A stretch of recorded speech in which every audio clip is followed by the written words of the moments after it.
Well, the end of rhubarb season is near, so what are we going to do with it? We're going to celebrate. We're going to celebrate, and we're going to cook with it with Tinky Weisblat, a.k.a. the diva of deliciousness, as you know, loving the hat. Thank you. I think it belonged to my grandmother. Loving the hat. Now, we've made a couple of recipes with you with rhubarb, and today we're going to be making a compote, but as you like to say, a compost. I call it a compost because it's a cute name, and it does generate a fair amount of compost. Yes, I already asked everyone what compote and compost the difference was.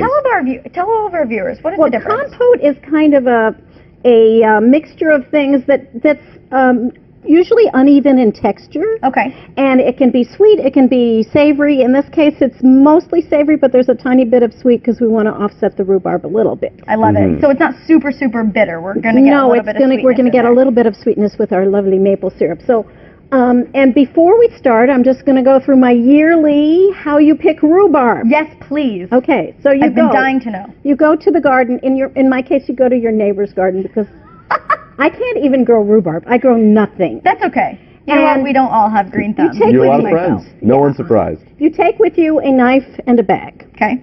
Knife bag. You go to the rhubarb patch. And rhubarb, if you don't have it, get some because it grows beautifully in our climate. It loves being cold. And it's really, anybody but me can actually maintain it. I got the knife in the bag. Yeah. Okay, so you go out to your rhubarb patch. You reach in for a stalk. Okay. And you pull it toward you, sort of pull it towards you, horizontally. Not up. Towards you. Yeah. Horizontally. Okay. You don't want to break it off. You want to just pull it off, and it disengages from the root pretty much naturally. It's much healthier for the plant. It'll grow back faster if you do that instead of cutting it. Perfect. But then you have your knife. And because what do we not eat? The root. The root of the root plant. And? The stalk. The leaves. The leaves. The leaves are That'll be poisonous. C for leaves? We are not going to eat the leaves, so we cut them. You do like a little samurai thing, or whatever you do, depending on the sharpness of your knife and your knife skills. Or, machete. And you take off the leaf immediately and the little end root part, and you just throw them on top of the rhubarb to mulch it, because it likes to be moisture. Fabulous. And then you take it inside, you wash it, you chop it up, and you make wonderful things. We make a compote. Where do we begin? Make a compote. So I started, because you don't want to, we don't actually have a half an hour. Sure. We have about 2 minutes. Yeah. I started with some bacon, and it's only 4 slices of bacon. So my recommendation is get really good bacon. I went to a local smokehouse and got the 4 slices of bacon, because 4 slices, who cares? Can't cheat bacon. Right. You sort of let the bacon generate some of its fat, and then you put in a sweet onion, like a Vidalia onion or a red onion, something nice and sweet. And sometimes it just says sweet onions in the Farm Standard grocery store. And then you let that caramelize. Okay.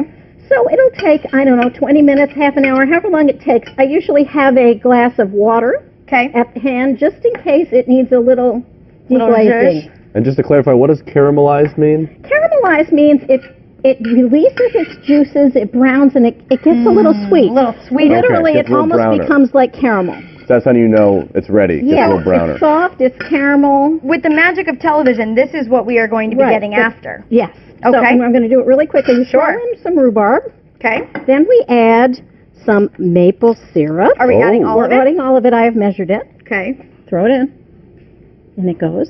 There's a lot of sweetness in this. Well, rhubarb is not sweet. Right, but you got that syrup in there. And now what do we have here? Some cider vinegar. Perfect. Again, local if you can do it. Then, and again, this is one of these things that I do, like when I'm writing an article or something, then I just leave it on low heat and go away, but make sure that my nose is working.